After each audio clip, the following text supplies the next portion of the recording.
despairrepair.com. Hi everyone, and welcome to another video from despairrepair.com. In this video we'll be showing you how to replace one of these. This is a sway bar link, also known as a stabilizer link. Besides the actual procedure, we'll be showing you how to diagnose the problem, what are the symptoms, and what is the purpose of the sway bar link anyway.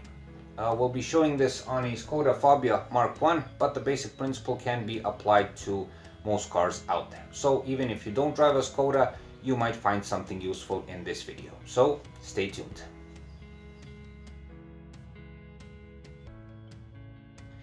The most obvious symptom of a bad sway bar link is a distinctive clicking or screeching sound coming from the front part of the car. So the noise will appear when you go over a bad patch of road, when you go on a gravel road, go over a speed jump or something like that. In order to be certain that the sway bar link is the problem and not something else, there is one more thing you can do. I do this on the Skoda, and this way I'm 100% certain that the sway bar link is the problem. What I do is sway the car and listen if there is a clicking sound from any of the wheels. To illustrate, I sway the car like this,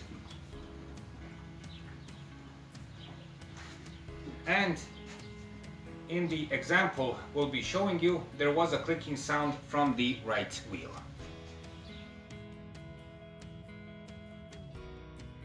Regarding tools that you'll need for this job, you'll need a car jack, a tire wrench, a T25 Torx,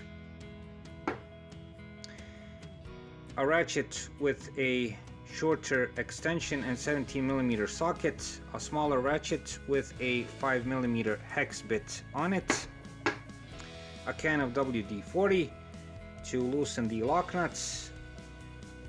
You can use a 17mm wrench also, and a common 5mm hex key. If you have a professional car jack, that's also good. If you have a tire wrench that has a better leverage for releasing lug nuts, that would be also good. Now the truth is, if you don't have all of these tools, the bare essentials are, you can remove all of this aside, and even the WD-40 is not necessary if the lock nuts are not rusted that much. So these are the basic tools.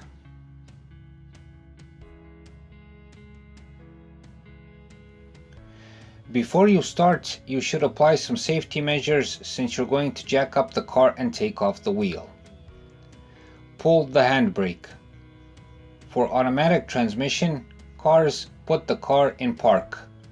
For stick shifts, put the car in neutral. If the handbrake has a weak grip, you can put it in first gear. This is an additional safety precaution so the car doesn't sway off the car jack. Pull out the ignition key just in case. Chock the rear wheel on the opposite side of the one you're jacking up. Use a wheel stopper. If you don't have one, use a fitting piece of wood, a brick, or else that will prevent the wheel from rolling. The sway bar link is a part of the suspension system that helps in preventing the car from swaying too much and thus losing control. It's connected to the suspension component on one side, in this case the shock absorber, and the anti-roll bar on the other. Problems with sway bar links may be caused by material fatigue or by sudden blows caused by, for instance, hitting a pothole or going over a speed bump too fast. Any of these can cause the rubber boot to tear, in which case filth gets in and over time destroys the joint. If you hit a pothole, for instance, it may destroy the joint right away. The clunking, rattling, or squeaking sound that you hear comes from this.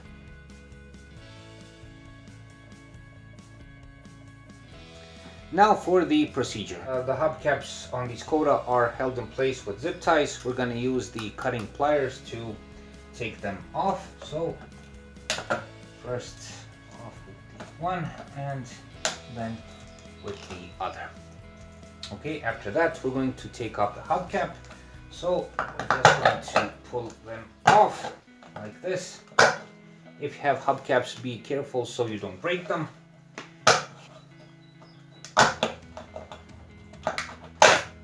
And there you have the hubcap.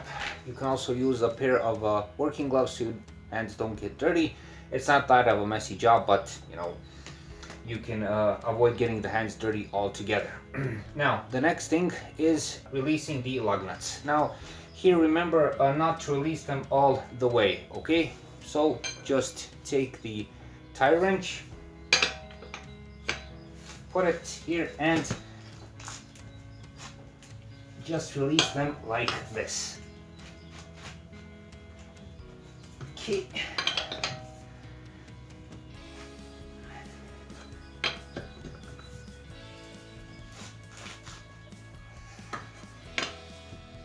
Okay.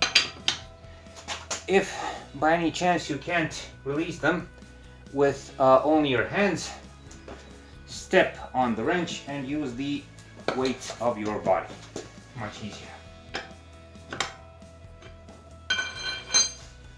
After this, we're going to use the car jack and raise up the car. Insert the car jack in a secure jack point.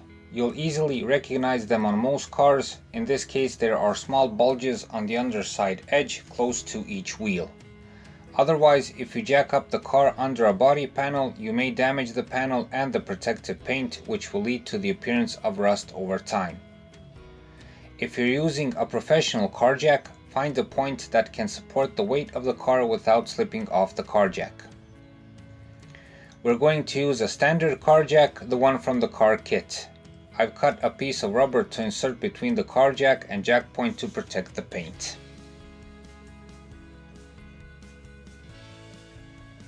Make sure the foot of the car jack is laying properly on the ground. If everything is okay, start raising the car up. Raise the car until the wheel is separated from the ground. Once the car is raised, secure it. Best use a jack stand. If you don't have one, use a convenient and safe type of support. In this case, I've used leftover parts of wooden beams firmly stacked on each other. Whatever you use, find a point that can safely hold the weight of the car. Once the support is in place, sway the car a bit in all directions to make sure everything is okay and that it won't fall off. This is very important since you're going to take off the wheel. Now finish taking off the lug nuts, remove the wheel and set it aside.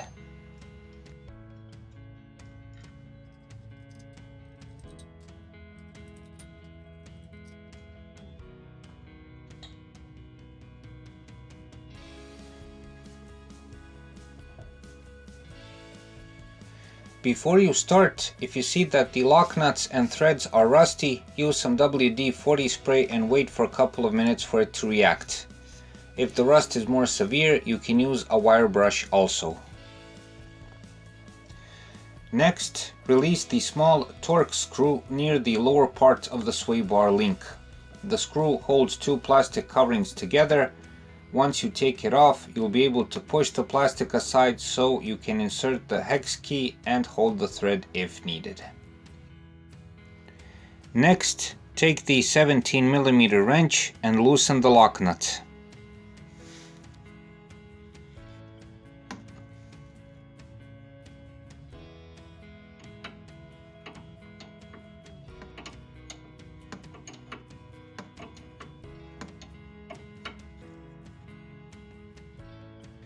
If the thread starts turning with the lock nut, use the hex key to keep it in place.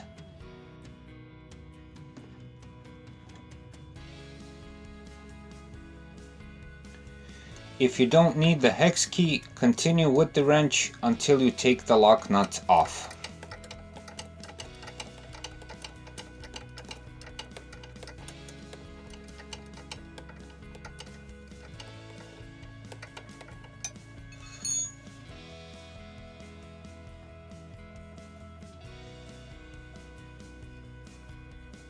Now take off the upper lock nut. Again, you can use the 17mm wrench to loosen it, but the ratchet with the shorter extension and 17mm socket is more convenient.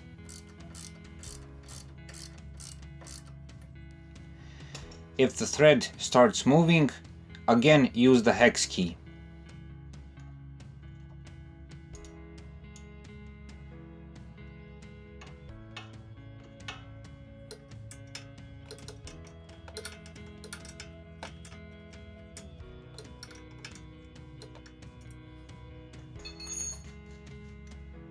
If not, continue with the ratchet until the nut comes off.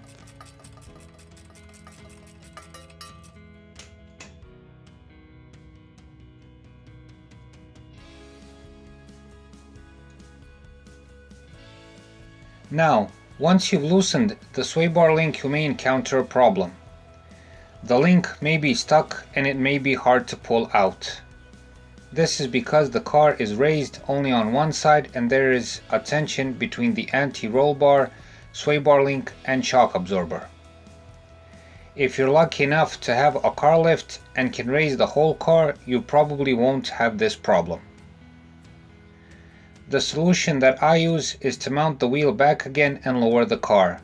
This way the tension decreases and the sway bar link can freely come out. While the car is lowered, install the new link into place. Otherwise, if you jack up the car again, you won't be able to install the new sway bar link as the holes and the ends of the link will be misaligned. So, when the car is lowered, install the new sway bar link into place. Put the lock nuts on. Be sure to use the new ones.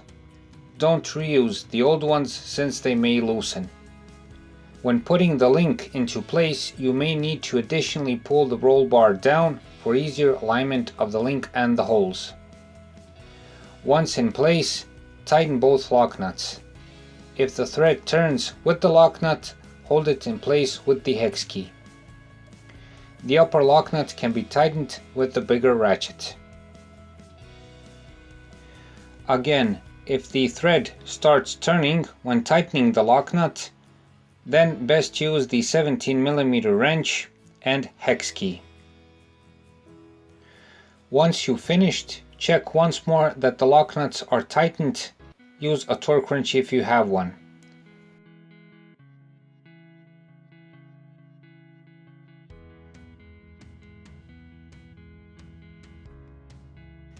Don't forget to return the torque screw for the plastic panel.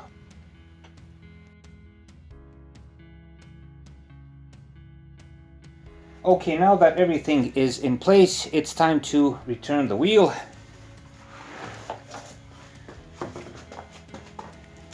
So when returning the wheel, make sure the rim is aligned with the holes on the hub. Hold it a bit like this and insert the lug nuts into place.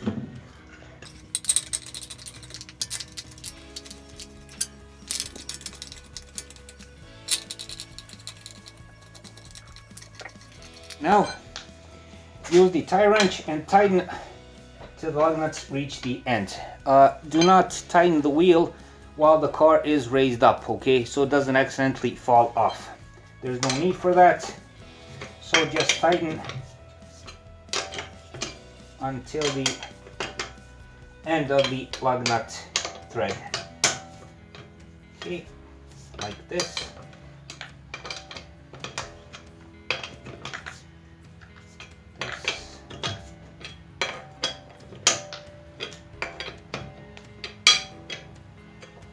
After this, remove the jack stand if you have one. In this case, we're going to remove the wooden beams and remove the car jack. To raise the car up a bit to release the beams. Do the same with the jack stand. Okay, we're gonna pull everything out like this and lower the car to the end completely.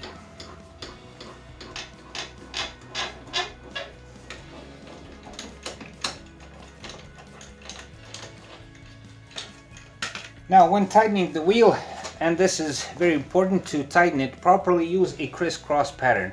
So don't go and tighten like this in a circle. Go from this one to that one, from this one to that one, and so on. So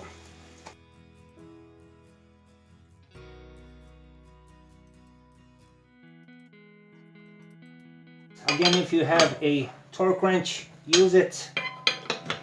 Just make sure everything is tightened properly. If you don't have that much strength, then you can use the whole weight of your body like this and press like this. Press. And for the end, it's time to return the hubcap back into place. If you have hubcaps, make sure on the Skoda that there is the little opening here for the tire valve. So put it into place. Make sure all the clips lay into place. Once they do, just make sure they click into place. Like this. Okay. After that, you don't have to do this. Always do, because there are a lot of potholes on the roads, so they don't fall off and I don't lose a hubcap. So use the zip ties.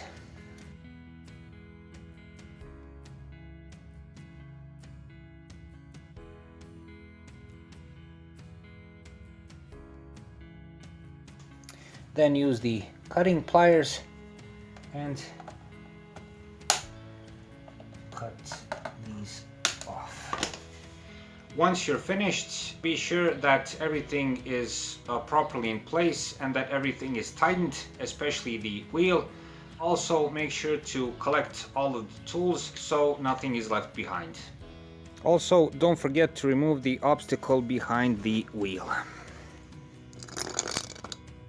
So once everything is finished, it wouldn't hurt to take the car for a test drive. Again, find a road with speed bumps, a gravel road if available, any place where you can test the car properly and see that the noise is gone.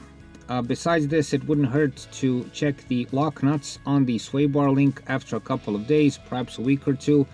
Take the 17mm wrench and check both the upper and lower lock nut if they're properly tightened.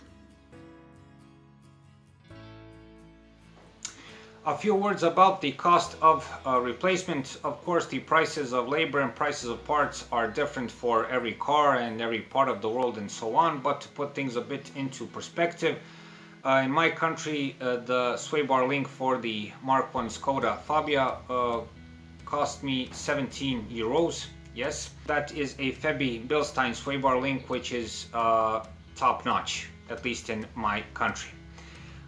This is a job that if you do it on your own, you're not going to build a house on it. Okay, you're not going to save a ton of money. In my country, mechanics charge an additional 10 euros to do the replacement. It's considered a relatively simple job, so there's nothing much to charge.